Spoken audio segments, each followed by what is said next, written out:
Great film. Thank you. Joe, what was the most challenging aspect of directing what for you guys was the first big action?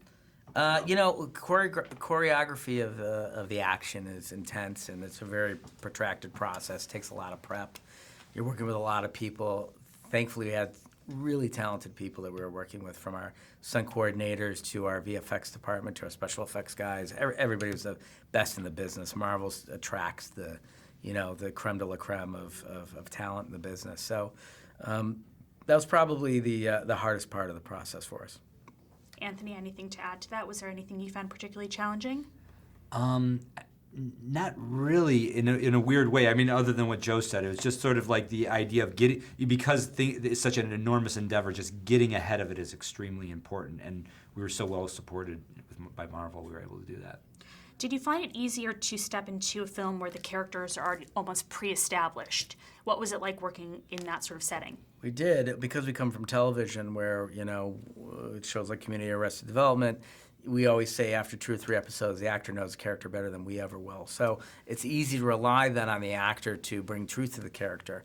It's great for us because it's a shorthand where they can show up with the characters already in place. We just worry about the arcs over the course of the movie. We worry about the tone of the film.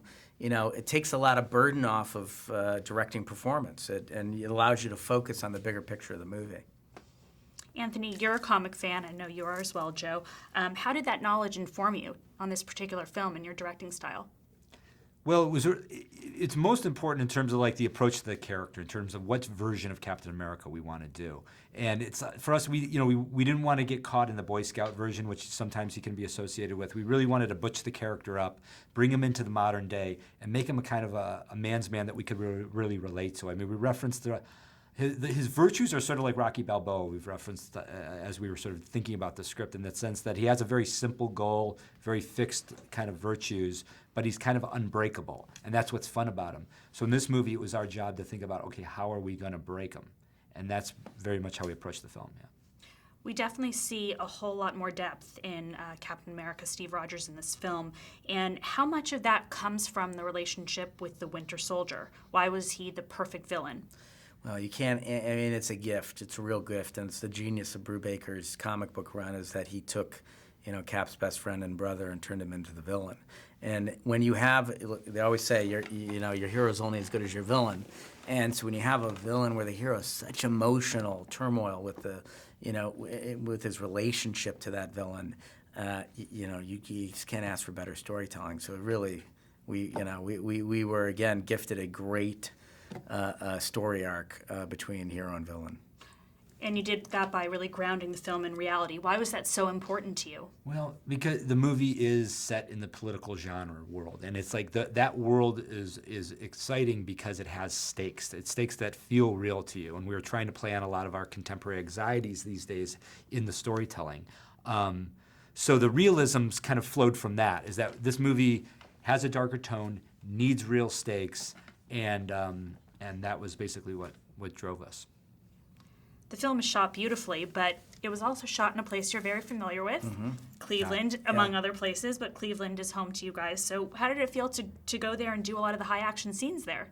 That was awesome. To be able to go home and shoot, it's a town that we know really well. It's a town that we love.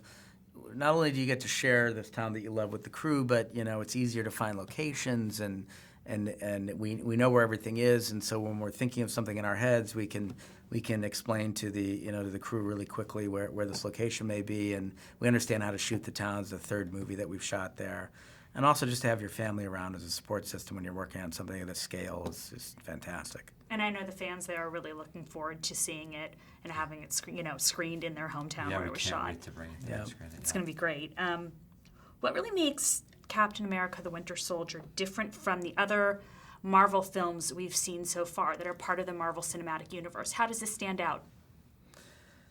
Good question. It's a good question. I think it is at the level of realism and intensity. I think that the Marvel films up to this point have really embraced the fantasy component of the movies, and we're trying to infuse it with a little bit more intensity and edge.